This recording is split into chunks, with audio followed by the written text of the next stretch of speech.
Seja Anjo da Esperança, ligue 0 operadora 12 2027 3030 ou acesse nosso site. Sou anjo, sou novo tempo.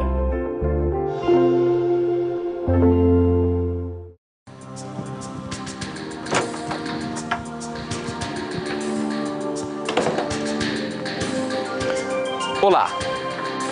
Existem duas coisas que norteiam a vida cristã, os ensinamentos bíblicos e a volta de Jesus: as profecias e a lei de Deus. Só que em alguns livros do Novo Testamento diz que as profecias dos profetas, a lei de Deus, se cumpriram até João Batista. Olha, por exemplo, o que diz em Lucas 16:16.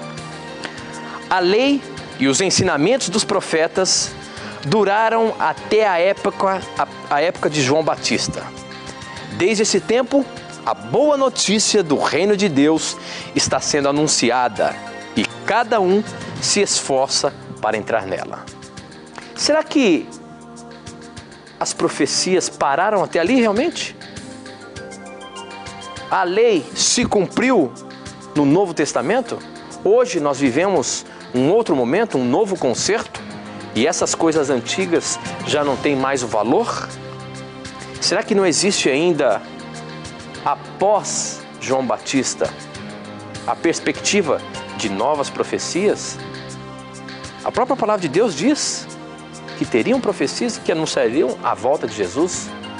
Por que aqui está dizendo que tudo terminou em João Batista?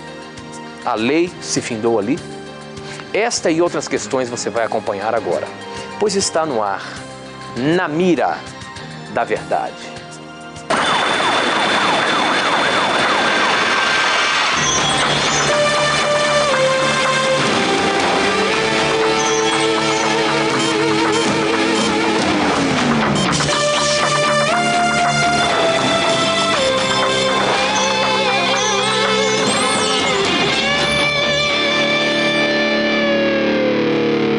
Olá, seja muito bem-vindo. Já conectamos com o Brasil e o mundo através das ondas do rádio, da internet e da TV Novo Tempo, espalhado por todo o nosso país. Este é o programa Na Mira da Verdade, um programa de perguntas e respostas bíblicas. Só que as respostas são apenas baseadas na palavra de Deus. Portanto, se você quer aprender sobre a Bíblia, se você, ao estudar a palavra de Deus, você está tendo alguns problemas de entender o que a palavra de Deus está mostrando para você, mande para a gente a sua dúvida e nós colocaremos na mira da verdade e responderemos de acordo com a palavra de Deus, tá bom? Obrigado aí por você já estar acompanhando o programa Na Mira da Verdade, que começa agora. E eu quero cumprimentar meu amigo, professor Leandro Quadros. Afinal de contas, esse é o cara que vai responder para a gente as dúvidas. Como é que vai, professor? Tudo bem? Tudo bem, meu amigo. Contente porque estamos juntos aí em mais um Na Mira.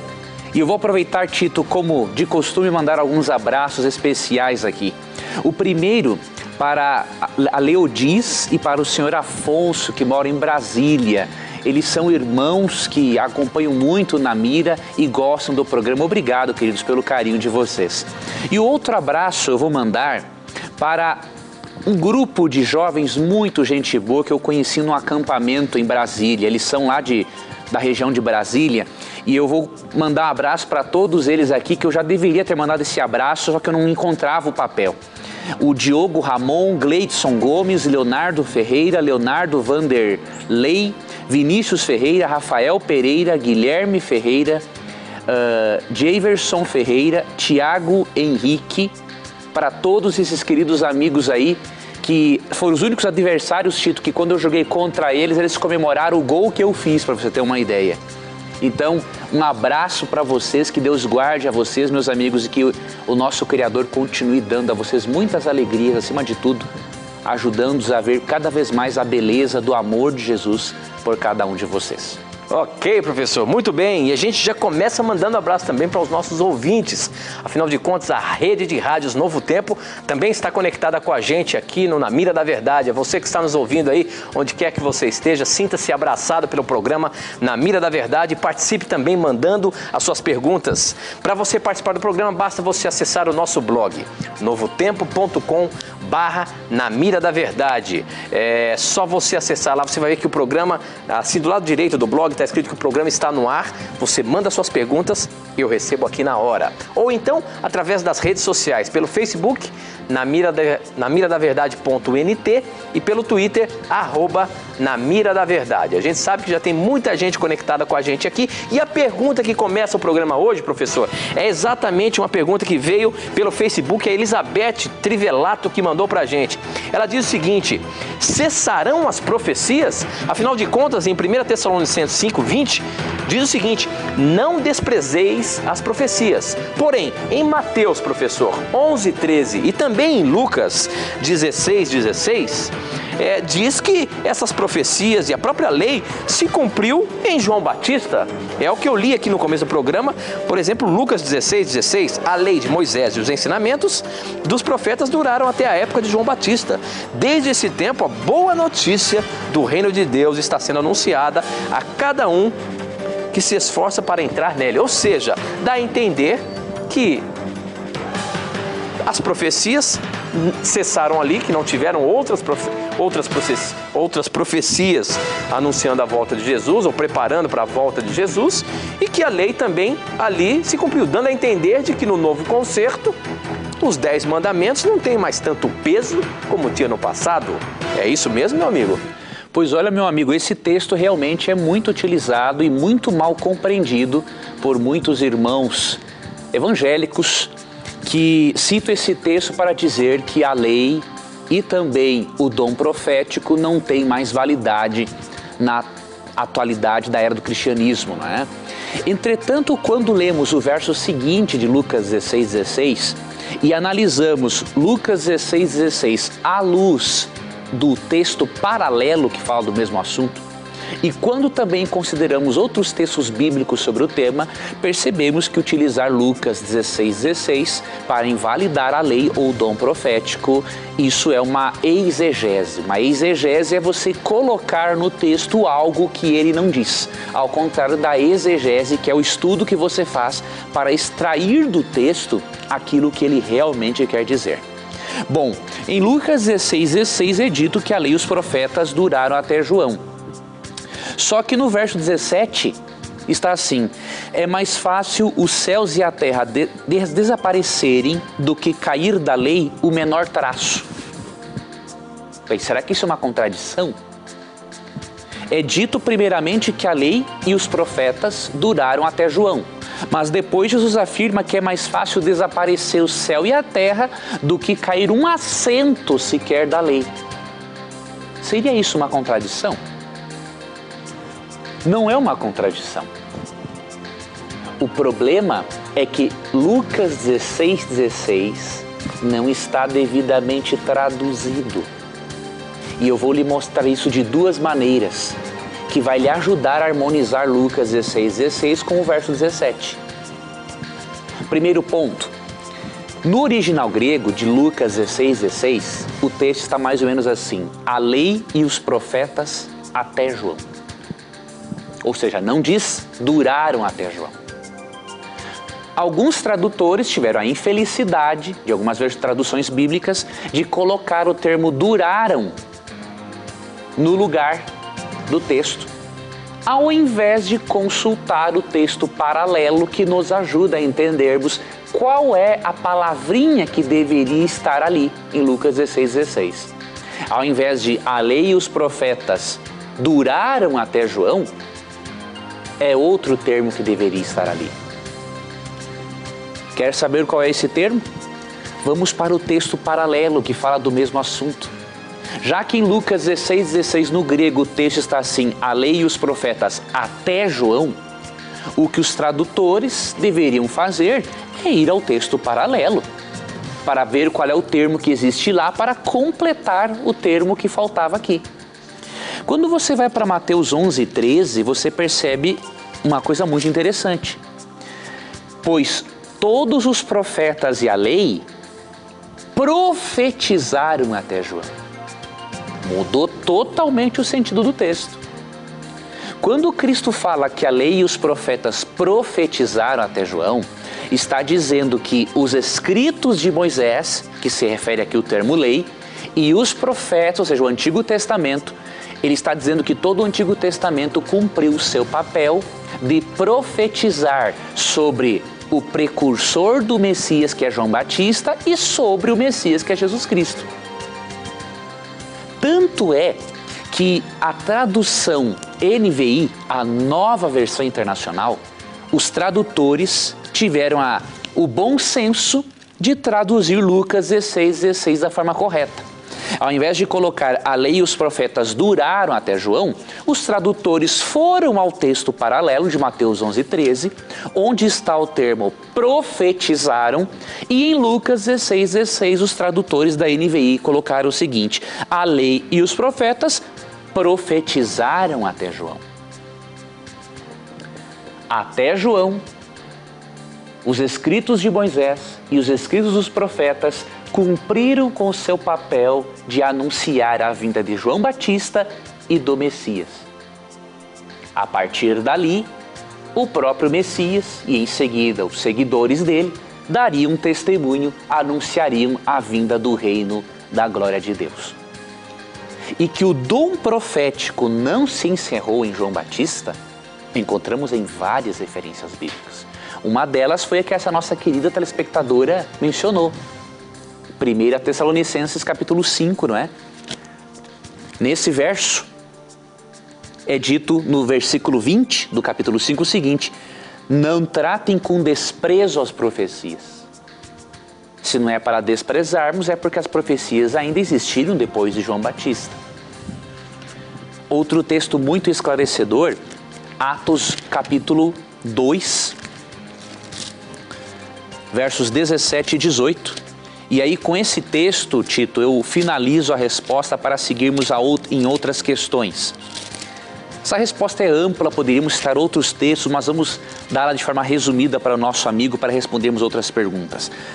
Atos 2, 17 e 18 diz assim: nos últimos dias, diz Deus, derramarei do meu espírito sobre todos os povos. Os seus filhos e as suas filhas profetizarão. Os jovens terão visões, os velhos terão sonhos.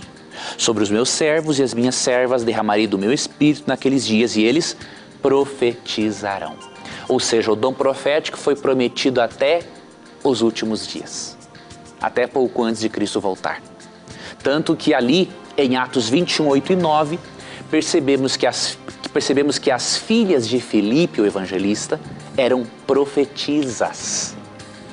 E quando você vai para 1 Coríntios 14, 1, Paulo diz que ele gostaria que a igreja investisse mais no dom de profecia. Portanto, entendamos Lucas 16:16 considerando o texto paralelo e todo o contexto bíblico, para não cairmos no erro de muitos irmãos sinceros, mas equivocados, que têm utilizado Lucas 16:16 para invalidar tanto a lei de Moisés quanto o dom profético. Ok, professor, muito bem.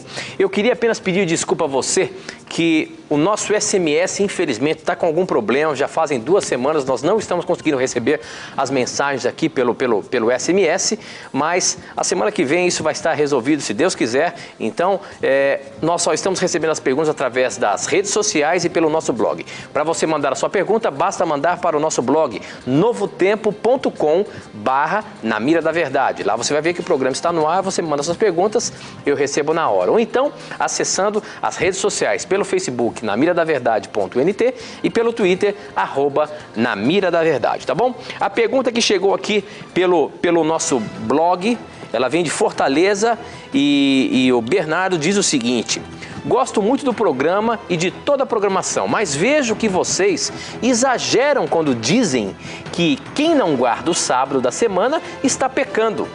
Pois quando dizem isso, vocês dão a entender que só vocês vão para o céu. E isso não é verdade. Estudo a Bíblia há 15 anos e sei que Deus não favorece ninguém. A verdade é que só seremos ou não confirmados no céu, no dia do Senhor. Conheço os 10 mandamentos e não negligencio nenhum deles, nem a Bíblia. Jesus trabalhava no sábado. Ele era pecador por isso? Se ele trabalhava na obra, então por que os fariseus que guardavam o sábado como vocês perseguiam tanto ele? Olha aí, professor, essa questão do sábado, é importante a gente destacar que ela sempre cai aqui porque, afinal de contas, a Igreja Adventista do Sétimo Dia, ela guarda o sábado. E a gente fala sempre isso porque não que é uma obrigação de você guardar o sábado, mas é o que a lei de Deus ordena e que no decorrer do tempo isso foi de fato negligenciado, tirado. Como que é essa questão? Será que nós poderemos ser considerados também como fariseus porque guardamos o sábado? E assim como aquele povo do passado que eram legalistas acusavam a Jesus, Jesus afinal de contas trabalhou no sábado, professor? Como é que é isso? Olha, uma questão muito importante desse nosso querido irmão. Veja bem, querido irmão, primeiro ponto, nós não cremos realmente que só adventistas serão salvos.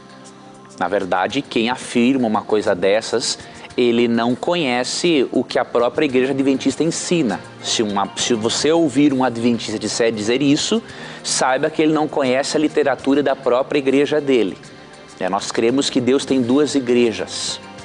A igreja visível, que é a Igreja Adventista do Sétimo Dia, a igreja da profecia bíblica para ajudar o cristianismo a conhecer outras verdades bíblicas, e que Deus tem a sua igreja invisível em todas as denominações existentes no mundo. Então Deus não salva a placa de igreja, Deus salva um povo.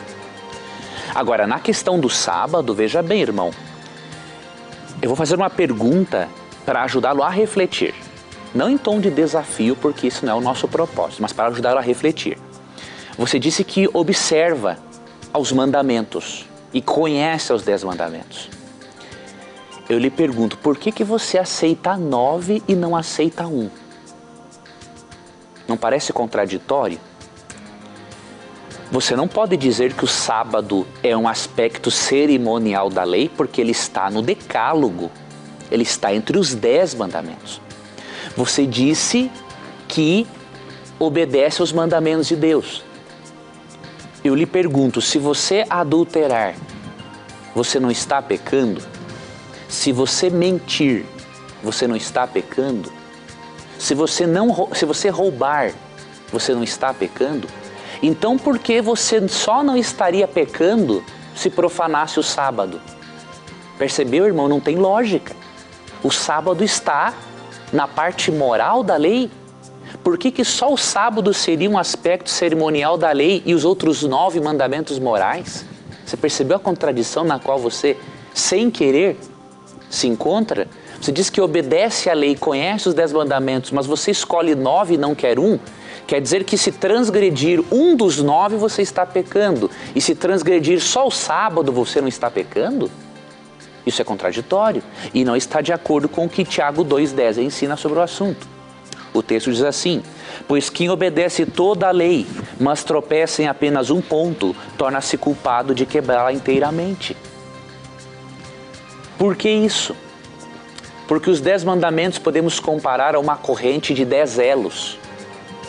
Se um elo for quebrado da corrente, a corrente já não existe. Então eu não posso pegar 10 mandamentos e dizer assim, eu quero 9 e 1 não basta. Não posso fazer isso. De acordo com Hebreus 8:10, quando o Espírito Santo implanta a lei de Deus no nosso coração, ele vai nos colocando em conformidade com essa lei. E como o mandamento do sábado faz parte dessa parte moral da lei, então ele também vai ser colocado em nosso coração. E por isso eu não tenho dúvida, querido irmão, que se você se aprofundar nesse estudo, refletir sobre o assunto, você vai chegar a essa conclusão que nós estamos aqui apresentando. E quanto ao trabalho de Cristo no sábado, uma rápida observação: se você ler as referências de Cristo, tendo os embates com os fariseus sobre o assunto, você vai perceber que Cristo nunca é contra o mandamento do sábado. Porque em Lucas 4,16, Cristo observava o sábado. Cristo não trabalhava na carpintaria no dia de sábado. Pelo contrário, Lucas 4,16 diz que ele ia à sinagoga. Agora, o tipo de trabalho que Cristo fazia no sábado era o de salvar a vida. E isso é lícito ao sábado. Salvar a vida, ajudar os enfermos, ajudar os necessitados. O sábado não é um dia de não fazer nada.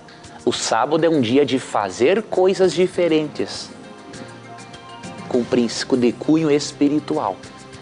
Então analise com carinho as referências de Jesus discutindo sobre o sábado. João 5, Mateus 12, Marcos 3, Marcos também capítulo 2, e você vai perceber que Cristo não é contra o mandamento.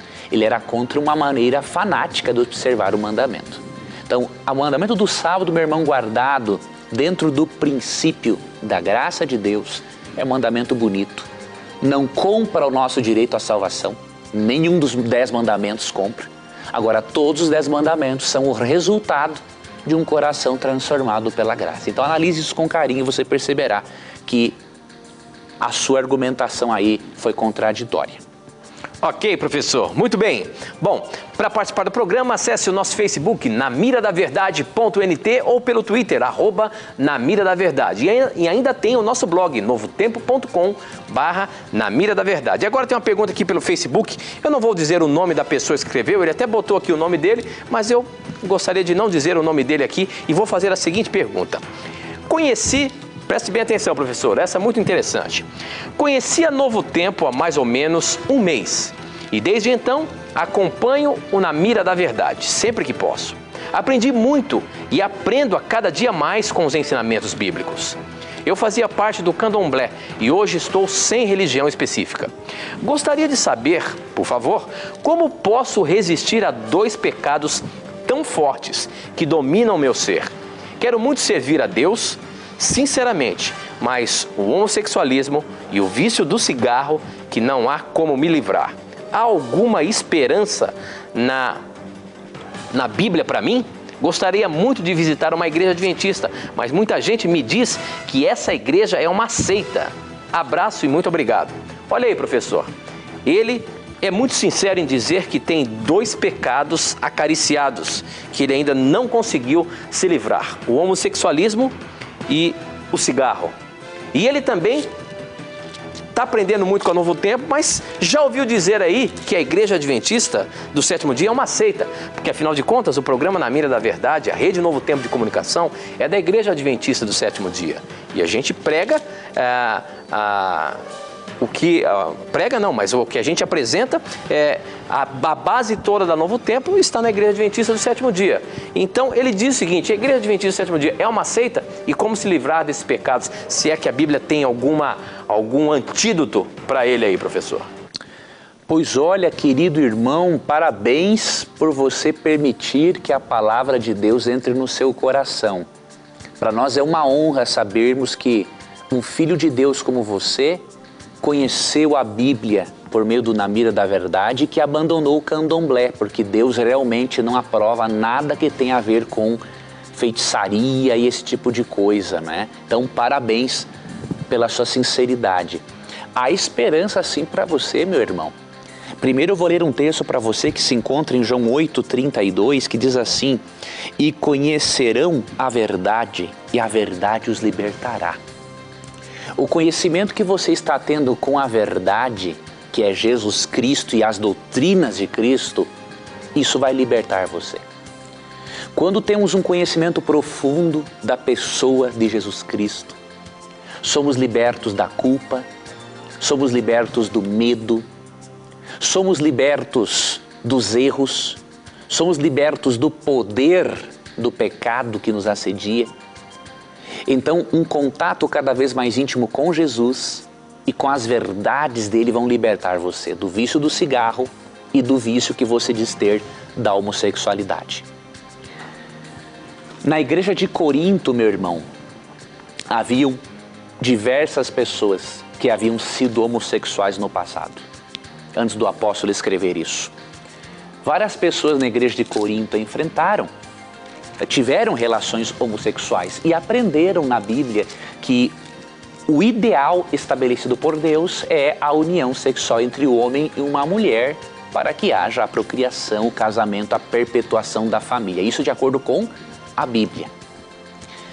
E ao falar a esses corintos, esses membros dessa igreja de Corinto que eles haviam sido homossexuais, interessante é que Paulo mostra a esperança para eles, e a esperança que a Bíblia dá para você. Nos versos 9 e 10 mencionam as pessoas que não herdarão o reino do céu se continuarem nas práticas pecaminosas, incluindo da homossexualidade. E no verso 11, olha a esperança. Assim foram alguns de vocês, ou seja, vocês foram homossexuais, praticaram muitas outras coisas mencionadas no contexto. Mas vocês foram lavados, foram santificados, foram justificados no nome do Senhor Jesus Cristo e no Espírito de nosso Deus. Perceba, não há pecado para o qual Jesus não ofereça uma solução. Por isso eu lhe garanto, se você continuar se relacionando com Jesus Cristo, continuar estudando a sua palavra, o poder transformador da Bíblia entrará dentro de você e mudará a sua vida. Neste processo de transformação você terá algumas quedas, mas não se preocupe. Pior do que você cair é você não levantar. E se você permanecer firme com Cristo, você perceberá que com o tempo essas quedas não ocorrerão mais. Então continue sendo um amigo de Jesus. Continue buscando e você vai receber todo o poder que precisa para fazer a vontade dele e ser feliz de verdade. Quanto ao adventismo ser uma seita, não acredite na informação dessas pessoas desinformadas. O adventismo, ele possui doutrinas, sim, distintivas, mas crê naquilo que é de mais essencial, a ortodoxia cristã. Cremos na doutrina da Trindade, na divindade e personalidade do Espírito Santo, na doutrina do juízo, na Bíblia como única regra de fé e prática, na doutrina do juízo, na doutrina da salvação pela graça. Então dizer que o adventismo é uma seita realmente é uma demonstração de grande desinformação por parte da pessoa. Ok, professor. Muito bem, o nosso tempo não para aqui, nós temos que ir para o intervalo, mas aproveite aí, aproveite esses momentos para você fazer as suas perguntas. Você tem 3 maneiras hoje de mandar as suas perguntas para a gente. Através do nosso blog, novotempo.com/na mira da verdade, você pode mandar as perguntas para ela chegar instantaneamente aqui para mim. Você pode através do Facebook, nós já temos milhares de perguntas aqui para a gente colocar na mira. Facebook é namiradaverdade.nt e pelo Twitter, @na mira da verdade. Obrigado a você que está aí conectado com o Twitter, conectado com a gente aqui através do programa. E você já está mandando suas perguntas. Tem muita pergunta aqui pelo Twitter, já uma delas vai estar no ar, tá bom? A gente vai para o intervalo, não sai daí não, a gente volta já.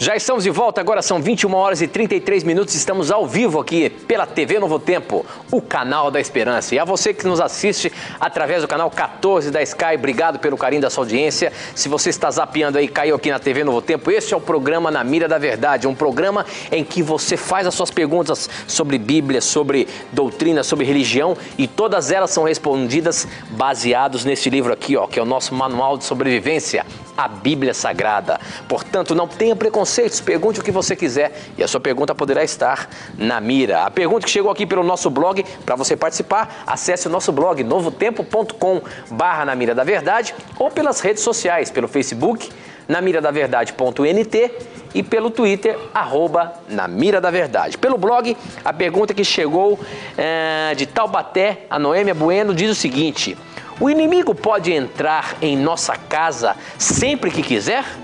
Outras pessoas podem trazê-lo para dentro do nosso ambiente? E se, mesmo expulsando em nome do Senhor Jesus, ele pode permanecer? Como é que é isso, professor? O diabo pode ser trazido para dentro da nossa casa por outras pessoas? Ou ele pode entrar e a gente tem força para expulsar o demônio em nome de Jesus? E será que o condenado ainda pode permanecer dentro de casa? Como é que é? Boas perguntas, amigo. Vou ler 2 textos para ajudar essa nossa telespectadora. O Salmo 34:7 diz assim: o anjo do Senhor é sentinela ao redor daqueles que o temem e os livra.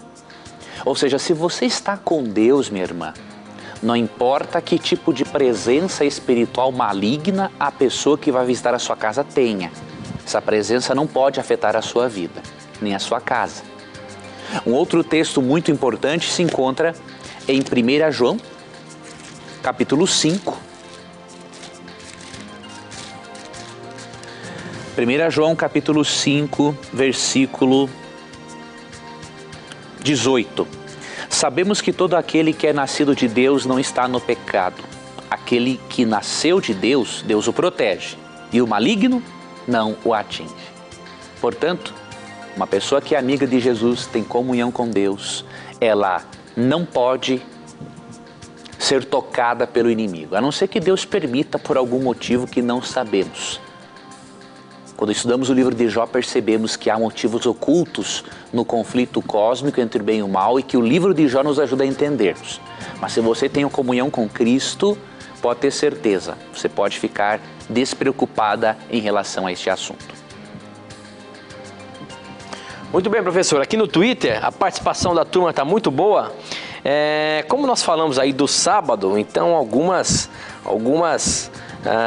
perguntas aqui chegam relacionadas com isso, tentando provar a não existência do sábado. Por exemplo, o Kid Adílio pergunta o seguinte: me expliquem Colossenses 2, 16 e 17. Esse é um texto clássico, né, que fala sobre o sábado. E ele fala assim, ó: não me venha com a história de que este sábado é anual, porque sábado é sábado. E aí depois, o Danilo Vitória também, com relação ao sábado, diz o seguinte: se Deus é todo poderoso, por que quando Ele criou o mundo em 6 dias, no 7º descansou? Mas Deus pode ficar cansado? Então aí, professor, com relação ao sábado, tem algumas pessoas que ainda têm algumas dúvidas. E a Bíblia aparentemente mostra algumas coisas que parecem ser controversas. Por exemplo, o texto de Colossenses 2,16 é um deles. Eu queria que você desse uma lida para a gente em Colossenses 2,16, para a gente contextualizar a pergunta do nosso irmão aqui, porque eu quero ver como é que você vai dar a sua resposta aí, meu amigo. Vamos lá, meu amigo. O texto diz assim, ó: portanto, não permitam que ninguém os julgue pelo que vocês comem ou bebem, ou com relação a alguma festividade religiosa, ou à celebração das luas novas ou dos dias de sábado. E depois, 17. Essas coisas são sombras do que haveria de vir. A realidade, porém, encontra-se em Cristo. Olha aí. Então quer dizer que no Novo Testamento tudo culmina em Cristo. E essas Exatamente. coisas são sombras. Como é que é isso então, meu amigo? Vamos ajudar este nosso irmão. Se ele não gosta da interpretação dos sábados anuais, então ele tem que primeiramente tirar da Bíblia dele Levítico 23, né? Porque Levítico capítulo 23 menciona que o sábado, ele tinha sim uma observância do sábado que era semanal e uma outra observância do sábado que era anual. Então eu vou ver rapidamente aqui, mas eu vou dar para o irmão uma outra interpretação que existe também para esse texto. Agora, a interpretação de que Paulo está abolindo o sábado é ridícula, né? Por que eu digo que ela é ridícula? Porque Paulo, em Atos 16, 13... ele guardou o sábado num território pagão. Ou seja, se ele guardasse o sábado só por ser judeu, seria uma oportunidade espetacular para ele dizer, naquele território pagão, que o dia de guarda foi mudado. Mas ele não fez isso. Mesmo fora da sinagoga, em Atos 16, 13, Paulo guardou o sábado. Então imagine, Paulo, em Atos 16, 13, guarda o sábado, mas em Colossenses ele está abolindo o mandamento. Ou seja, ou ele era louco, ou ele tinha algum outro problema mental que eu desconheço. Então, não é esse o problema de Paulo. Paulo não está abolindo o sábado em Colossenses 2,16. Agora, qual é o problema que Paulo enfrenta em Colossenses 2,16? Antes de eu lhe dizer o problema que ele enfrentava ali, só mencionar para você aqui Levítico 23, que menciona que havia o sábado observado semanalmente e também sábados celebrados anualmente, que eram festividades religiosas, chamadas também de sábados, porque havia um descanso nessas festividades. Então Levítico 23, 3, por exemplo, fala de o dia de sábado sendo comemorado semanalmente. Em 6 dias realizem os seus trabalhos, mas o 7º dia é sábado, dia de descanso e reunião sagrada. Bom, aqui é claramente um sábado celebrado semanalmente. Já em Levítico 23, no restante do capítulo, você percebe, por exemplo, no verso 32 o seguinte: é um sábado de descanso para vocês e vocês se humilharão. desde o entardecer do 9º dia do mês até o entardecer do dia seguinte, vocês guardarão esse sábado. Ou seja, aqui é um sábado diferente. Não é um sábado comemorado semanalmente, mas uma festividade celebrada anualmente, que era chamada de Dia da Expiação. Então nós não podemos negar que haviam diferentes sábados. Agora, realmente, dizer que Paulo está tratando desses aqui é questionável é um aspecto questionável. Por quê? Há duas interpretações para esse texto. Primeiro, que Paulo realmente se refere às festividades celebradas, chamadas também de sábados, e que apontavam para Cristo que viria no futuro. Uma outra interpretação é que Paulo está realmente mencionando aqui o sábado semanal, porém, ele não está sendo contra a observância do sábado semanal, mas sendo contra uma observância do sábado e de outras festas religiosas num contexto sincretista religioso da igreja de Colossos. Quer ver uma coisa interessante? Paulo lidava com algumas heresias na igreja de Colossos. No verso 18 diz que eles adoravam anjos, e nos versos 21 a 23 diz que eles praticavam o ascetismo, ou seja, privavam o corpo do prazer físico para poder crescer espiritualmente. Privavam o corpo do prazer tanto de um bom alimento quanto da atividade sexual com o cônjuge. Paulo lida com essas heresias. É difícil imaginarmos, amigo, que o sábado semanal e as festividades religiosas do Antigo Testamento fossem heresias como a adoração a anjos e como o ascetismo.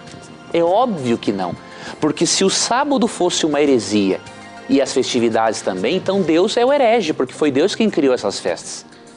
Então Paulo está condenando a celebração de festividades religiosas e quem sabe também o sábado semanal, não o mandamento em si, mas a celebração dessas festas no contexto pagão e sincretista religioso da igreja de Colossos. Então, interprete o texto corretamente e lembre-se de Atos 16:13. Como é que Paulo guardaria o sábado num território pagão e depois diz que o sábado não precisa guardar? Só se ele tivesse algum problema mental. Quanto a Deus cansar no sábado, cansar, é óbvio que Deus não se cansa. Isso está em Isaías 40:28, que diz assim: será que você não sabe, nunca ouviu falar, o Senhor é o Deus eterno, o Criador de toda a terra, Ele não se cansa nem fica exausto, sua sabedoria é insondável.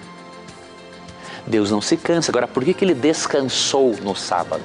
Porque o termo descansar não tem o significado apenas de repousar. O termo descansar também tem o significado de cessar.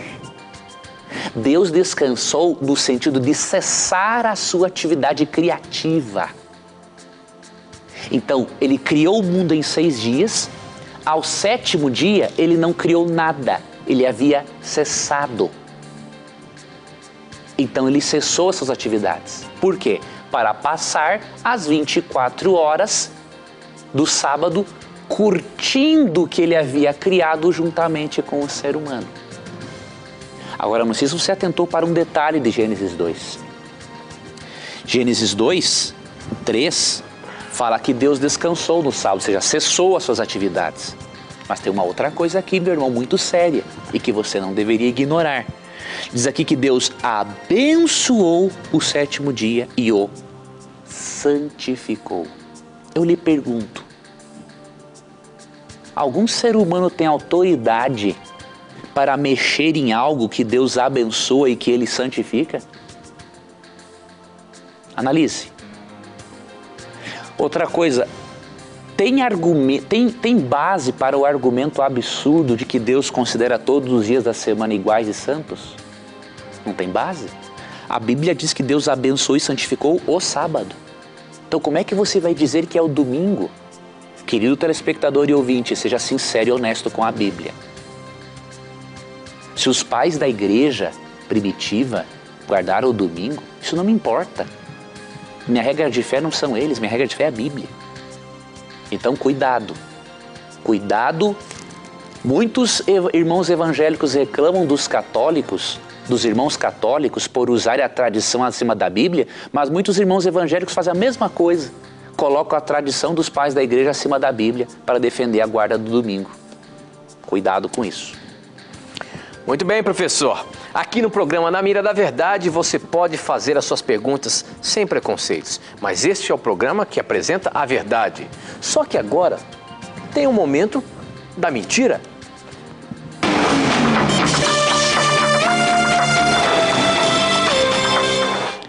Eu tenho me deparado com muitas mentiras doutrinárias ao longo do tempo, mas nessa semana eu decidi abordar uma que chegou às minhas mãos, uma das maiores mentiras que eu já vi na minha vida, né? Então, tem um texto aqui em Gênesis capítulo 3, né, verso 6, que fala claramente o seguinte: quando a mulher viu a árvore, parecia agradável ao paladar, era atraente aos olhos e, além disso, desejável para dela se obter o discernimento. Tomou do fruto, comeu e o deu ao seu marido, que comeu também. Você acredita que há uma heresia por aí dizendo que este termo comer é simbólico? E que, portanto, Eva não comeu literalmente de um fruto proibido, mas que o termo se refere a uma atividade sexual adúltera, que diríamos assim que ela teve com a serpente? Eu vou lhe dizer que, além disso ser uma bobagem, isso é uma mentira violenta. Qual é a base para essa mentira? E como podemos provar que isso é uma mentira? Bom, o indivíduo que tem uma imaginação muito fértil utilizou, por exemplo, textos de Cantares, inclusive um de Provérbios, para dizer que este termo se refere na Bíblia à atividade sexual. Por exemplo, Provérbios, vou ler para você, capítulo 30, versículo 20, diz assim: este é o caminho da adúltera, ela come e limpa a boca e diz, não fiz nada de errado. Já que o termo comer aqui é empregado de forma simbólica para o adultério de uma mulher, então a pessoa que elaborou essa heresia disse que o mesmo significado deve existir lá em Gênesis. Precisamos ter um mínimo de conhecimento das regras de interpretação da Bíblia. Você não pode pegar um texto histórico como Gênesis e pegar um texto poético em Provérbios e interpretar do jeito que você quer. Isso é desonestidade com o texto bíblico. Você precisa ler um livro de hermenêutica, de interpretação do texto bíblico, para saber que um texto histórico se interpreta de uma maneira, um texto poético de outra, um texto apocalíptico de outra, uma narração se interpreta de outra maneira, uma poesia. Então, cada tipo de texto, cada figura de linguagem na Bíblia tem uma forma de interpretação. Então, quando a Bíblia fala que Eva comeu do fruto, não está falando de uma relação adúltera com uma serpente, está falando da sua atitude de desobediência em tomar do fruto proibido. Tanto que o contexto do capítulo 3 diz que eles tinham à disposição para comer um fruto literal chamado árvore da vida. E em Gênesis 3, 21 e 22, Deus expulsou os jardim do Éden para não comerem deste fruto, a fim de não terem a imortalidade perpetuada, sendo eles pecadores. Então é óbvio que Gênesis é literal e Provérbios fala de um outro aspecto. E, portanto, meu amigo, tenha muito cuidado. Há muitas pessoas que interpretam a Bíblia sem critério algum e isso acaba fazendo surgir em novas igrejas sem nenhum embasamento bíblico, confundindo as pessoas. E aí a religião, ao invés de ajudar as pessoas, acaba prejudicando por causa dessas interpretações falsas e mentirosas em torno da Bíblia. Ok, professor, mais uma aí desmentida. Muito bem, agora já que você falou também nesse contexto aí sobre textos apocalípticos, tem uma que chegou aqui pelo nosso blog, quem mandou foi o Antônio de Santa Luzia, Minas Gerais. Ele diz o seguinte: como vocês explicam a literalidade do milênio se Apocalipse é um livro simbólico? Quero ouvir sua resposta. Tchê, olha aí, o cara tá te chamando aí, ó. Usou tchê. Tá mexendo contigo. Tchê é uma palavra mágica. Olha aí, ó. Agora isso é coisa boa. Isso é coisa boa. Como é que você vai explicar, então, a literalidade do milênio na Bíblia? O que quer dizer? Quer dizer que durante 1000 anos, o milênio é a doutrina onde prega de que durante 1000 anos os salvos estarão no céu e aqui na terra o inimigo vai estar preso. Agora a pergunta que chegou também pelo Facebook, vou aproveitar e colocar. A questão é a seguinte, na época do milênio, vamos acrescentar aí a pergunta. Certo. Na época do milênio, depois que você explicar a literalidade, as pessoas que não foram ao céu, que não foram salvas, estarão perambulando aqui pelo mundo? Como é que é? Boas perguntas. Primeiro, como sabemos que a doutrina do milênio é literal se o Apocalipse é simbólico? Veja bem, o Apocalipse é um livro simbólico, porém ele possui doutrinas literais ali no meio dele. Possui textos e trechos literais.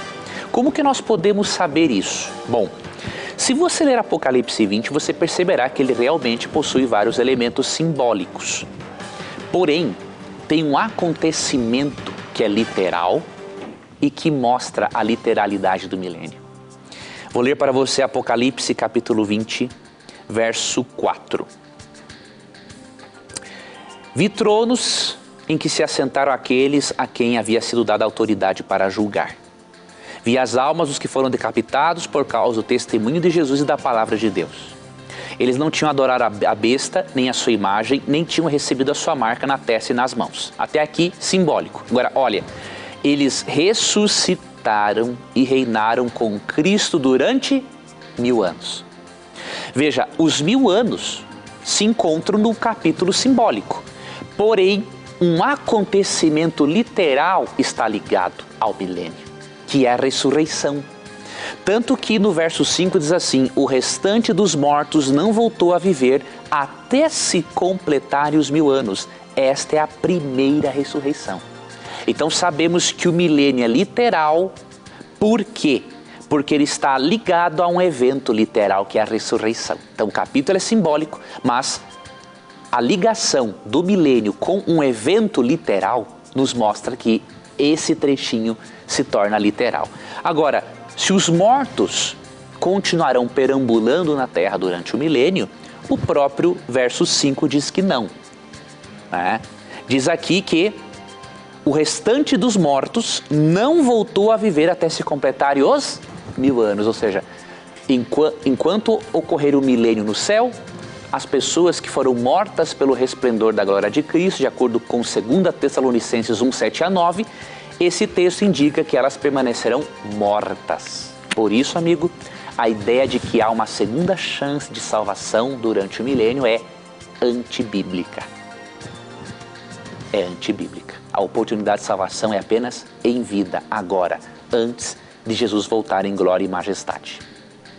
Muito bem, professor. Pelo Facebook, a Patrícia Andrade diz o seguinte: sou da congregação da Assembleia e o pastor disse em um estudo bíblico que Jesus não ouve as orações dos arrependidos, dos desviados e daqueles que não seguem corretamente.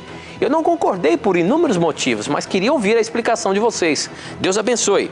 Eu creio que ela esteja se baseando, ela não falou aqui, mas eu imagino que ela já esteja baseando-se em Hebreus, ou o pastor ali deles, está baseando em Hebreus 6 a partir do verso 4, porque é interessante o que fala aqui. Leia para nós, a partir amigo. do verso 4 diz o seguinte: como é que as pessoas que abandonaram a fé podem se arrepender de novo?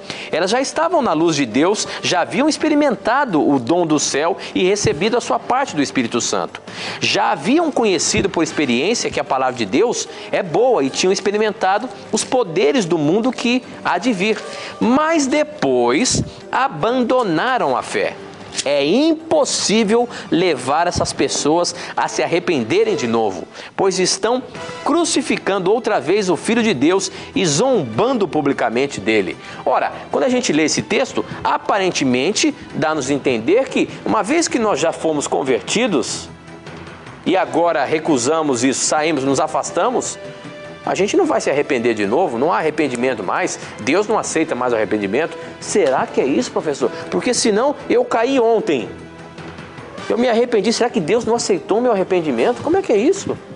Sabe, amigo Tito, que por muito tempo esse texto de Hebreus 6, 4 a 6 foi usado para dizer que as pessoas que se apostataram ou que saíram, abandonaram a fé, não tinha mais retorno para elas. E muitas igrejas, há séculos atrás, não recebiam mais as pessoas que tinham se apostatado. Depois, com o crescimento da hermenêutica, que é a ciência, que interpreta o texto bíblico, se percebeu que o texto não está dizendo isso. percebeu-se que esse texto, para ser compreendido, tem que ser estudado à luz de Hebreus 10, 26 a 31. Então eu vou ler aqui para nós, para que essa nossa querida irmã da Assembleia de Deus possa ajudar ao pastor dela a ter uma compreensão mais devida do texto. Que diz o seguinte: se continuarmos a pecar deliberadamente, depois que recebemos o conhecimento da verdade, já não resta conhecimento da verdade, já não resta sacrifício pelos pecados, mas tão somente uma terrível expectativa de juízo e de fogo intenso que consumirá os inimigos de Deus.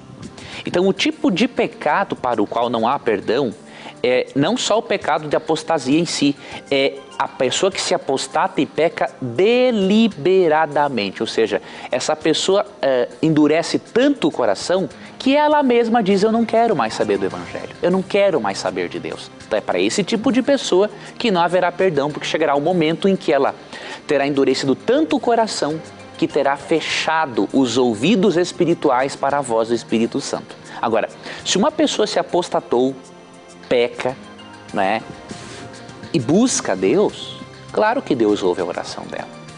Agora, tem um detalhe: se a pessoa de livre e espontânea vontade diz assim: eu não quero saber nada de Deus, não quero saber nada da lei de Deus, Deus vai continuar ouvindo as orações dela. Só que Deus vai respeitá-la, a decisão dela. E por isso Provérbios 28, 9 diz assim: se alguém se recusa a ouvir a lei, até as suas orações serão abomináveis. Então isso fala de alguém que se recusa conscientemente a aceitar os apelos de Deus. Então a explicação do pastor pode estar sim parcialmente correta, mas não pode estar totalmente correta, porque há muitas pessoas que não cometem esse pecado deliberado de Hebreus 10, 26 a 31. Por isso, com certeza, devemos orar por elas, e o Senhor Jesus ouve sim o pecador que está ansioso por voltar a Ele. Ok, professor, muito bem. As perguntas do Facebook estão muito boas, muita gente participando. Obrigado pelo carinho da sua audiência. Mas eu queria aproveitar esse momento e oferecer para você essa revista aqui, ó, Verdades para o Tempo do Fim. É uma revista que nós oferecemos todos os programas, porque não é apenas uma revista, é um curso bíblico completo. Você pode ter essa revista, este curso bíblico, aí na sua casa, de graça. Basta você acessar o nosso blog novotempo.com/na mira da verdade. Você entra lá no nosso blog novotempo.com/na mira da verdade, você vai ver a foto dessa revista. Você vai clicar nela e você vai ser direcionado para um lugar onde você vai preencher os seus dados postais para que ela possa chegar certinho para você. Para você recebê-la gratuitamente, acesse lá novotempo.com/na mira da verdade e peça hoje mesmo, ela é gratuita. Tenho certeza que você vai aprender muito a manusear bem a palavra de Deus, fora aprender sobre religião, sobre os conceitos bíblicos para a sua vida. Eu costumo dizer que a Bíblia é o nosso manual de sobrevivência. Espera aí que caiu aqui. A Bíblia é o nosso manual de sobrevivência. Este é um livro onde nós podemos desvendar os mistérios da nossa vida. Às vezes tem coisas que a gente não consegue entender bem o porquê acontece na nossa vida. Eu tenho certeza que a palavra de Deus, quando você a busca com sinceridade, você vai encontrar. E parece que às vezes a leitura é difícil de compreensão. Peça a orientação de Deus, tenho certeza que Ele vai te ajudar. E essa revista, Verdades para o Tempo do Fim, é uma forma que você tem para você aprender mais sobre a palavra de Deus, tá bom? Peça agora mesmo e faça como milhares de pessoas já estão fazendo, já fizeram, pedindo a revista. Infelizmente, o nosso programa acabou. A gente vai nos encontrar na terça-feira que vem. Professor, você já está preparado? Terça-feira que vem tem muito mais perguntas para você. Agradeço aí por você hoje nos esclarecer muitos assuntos aí que estavam na mira da verdade. Eu que agradeço, amigo, pela tua amizade, a companhia de sempre. Que Deus abençoe a você, amigo telespectador, amigo ouvinte, internauta. Muito obrigado pelo seu carinho.